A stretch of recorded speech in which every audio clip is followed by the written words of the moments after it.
కాదు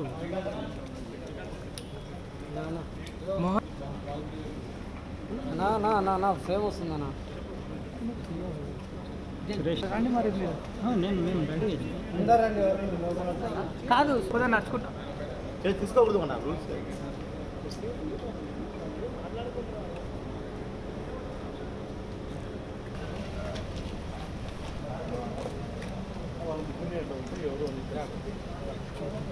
శ్రీకాంత్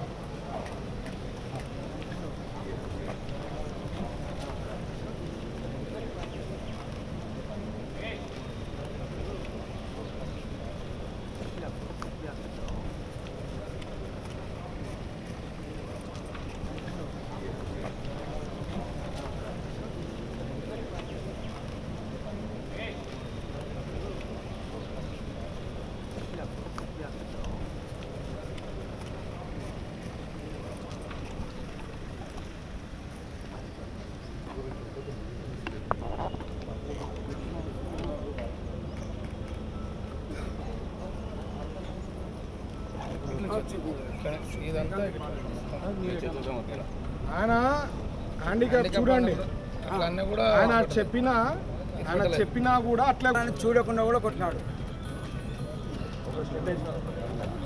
ఈయనకేమో స్టంట్ వేశారు,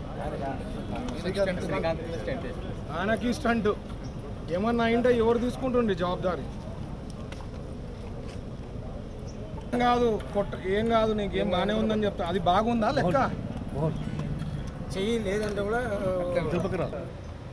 నిన్న సాయంత్రం 4 గంటలకి మాకి అంటే ఏదైతే తెలుగుదేశం పార్టీకి అత్యధికంగా మేము యాక్టివ్గా ఉన్నామనే ఉద్దేశంతో 1 టౌన్ పోలీస్ స్టేషన్కి పిలిపించి ఏదో పీస్ మీటింగ్ ఉంది, వచ్చి మీరు ఒకసారి అటెండ్ అయ్యి సారు సిఐ గారు మీకు ఇంటిమేషన్స్ ఇస్తారు ఏ విధంగా ఉండాలని చెప్తే మేము వాళ్ళు పిలిచిన వెంటనే మేము స్టేషన్ కాడికి పోవడం జరిగింది. అక్కడికి పోయిన తర్వాత మేము వాళ్ళు వచ్చేసి ఇక్కడ కాదు వేరే చోట ఉంది కార్యక్రమం, వేరే చోట ఉంది మీటింగ్ ఉందని చెప్పి మాకు చెప్పడం జరిగింది. తర్వాత అక్కడ మాకు ఆటోల్లో పిలుచుకొని పోతే లేదంటే మా వెహికల్స్ ఉన్నాయంటే లేదు మేము ఈ కొండారెడ్డి బుర్జి కాడ ఉన్న ఆఫీస్ కాడ తోలుకుపోతామని చెప్పి మేము కార్లు ఎక్కిన తర్వాత పూర్తిగా వాళ్ళు ఒక పగడబందిగా ప్లాన్ ప్రకారం మాకు వచ్చేసి ఏదైతే డీటీసీకి తీసుకొని పోయి అంటే అక్కడ తెలిసి కూడా అక్కడ మాకి పూర్తిగా ఈ వ్యక్తుల మీద యాక్షన్ తీసుకోమని తెలిసి కూడా అక్కడ తీసుకుపోయిన తర్వాత మాకు పూర్తిగా షట్లు ఇప్పించి ఈ ఏదైతే లారీ పట్ట ఉంటుందో టైర్ పట్ట ఉంటుందో ఆ పట్ట తీసుకొని మాకు కొట్టడం దాడి చేయడం జరిగింది. అంటే మేము ఒకటే అడిగినాం, సార్ మేము ఇప్పటివరకు మాకు ఎటువంటి చిన్న కేసులు కూడా మా మీద లేవండి, మీరు చూసుకోండి కావాలంటే నేను ఒక కార్పొరేటర్ని, స్టేట్ అధికార ప్రతినిధిని, స్టేట్ బీసీసీఎల్ అధికార ప్రతినిధి, తర్వాత ఒక పెద్ద ఆయన మా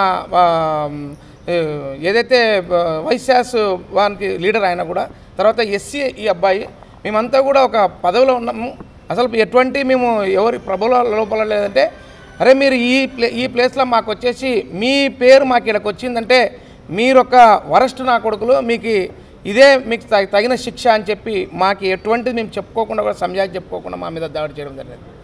మాకు ఈరోజు అంటే మాకు సెకండ్ క్యాడర్ని ఏ విధంగా దాడి చేస్తే నెక్స్ట్ ఉన్న వాళ్ళు కూడా ఎవరైనా సరే పార్టీ పరంగా ఎవరు కూడా యాక్టివ్ ఉండకూడదు అనే ఉద్దేశంతో ఒక కక్షపూరితంతో ఈరోజు ఆదినారాయణ రెడ్డి గారు అయితేనేమి, Murali 1 town constable, 1 town Murali, Sadiq ఈ ముగ్గురు కలిసి మా మీద పూర్తిగా అంటే ఈ భయభ్రాంతులకి అంటే మాకే లేదు ఈరోజు దిక్కు లేదు, మా కింద క్యాడర్కి ఎక్కడి నుంచి దిక్కు ఉంటుంది ఒక్కసారి మేము విన్నవించుకుంటున్నాం. అంటే మాకు అర్థం కాలేదు అసలు ఏంటి మేము రేపు పొద్దున ఏ విధంగా మేము క్యాడర్కి చెప్పుకోవాలా? అంటే మేము ఏమన్నా మర్డర్లు చేసినామా, ఎవరికన్నా కొట్టినామా? ఒక్కసారి మాకు తీసుకురని చెప్పి మేము చెప్తున్నాం. దయచేసి ఎస్పీ గారికి కూడా ఒకసారి చెప్తున్నాం, హైకమాండ్కి కూడా ఒకటి చెప్తున్నాం, సార్ ఇటువంటి దాడులు జరిగితే మాత్రం మేము ప్రజాప్రతినిధులం, ప్రజల కొరకు ఉన్నాం, ఏదైతే ప్రజల కొరకు కష్టపడే వాళ్ళకి మాకే దిక్కు లేకపోతే ప్రజలకు ఏం దిక్కుంటుందని చెప్పి ఈ మీడియా ముఖంగా తెలుస్తున్నాం. కాబట్టి వీళ్ళ మీద ఎట్టి పరిస్థితుల ఈసీ గారు కూడా చెప్తున్నా, ఈ మీడియా ముఖంగా వాళ్ళ మీద ఎట్టి పరిస్థితుల వాళ్ళ మీద యాక్షన్ తీసుకోవాలని చెప్పి మేము ఈ మీడియా ముఖంగా తెలియజేస్తున్నాం. మీరు వచ్చేసి పొలిటికల్ ఉన్నారు టీడీపీ పార్టీకి, అందుకే మీ మీద యాక్షన్ తీసుకుంటున్నాం అంతే, ఇంత తప్ప ఏం లేదు మా మీద. మీరు టీడీపీ పార్టీలో యాక్టివ్గా ఉన్నారు, అందుకే మీకు కొడుతున్నాం. ఆయన 9th వార్డు, నేను 8th వార్డు కార్పొరేటర్, ఈ అబ్బాయి వచ్చేసి బూత్ ఇన్ఛార్జి, అందుకే కొడుతున్నాం మీకు అంతే. ఏం చెప్పకూడదు మాకు, మేమేం చేసేది లేదు. నిన్న సాయంత్రం మురళి అనే కానిస్టేబుల్ ఫోన్ చేసి సాయంత్రం 4:30కి పీస్ మీటింగ్ ఉంది, మీరు ఖచ్చితంగా రావాలని.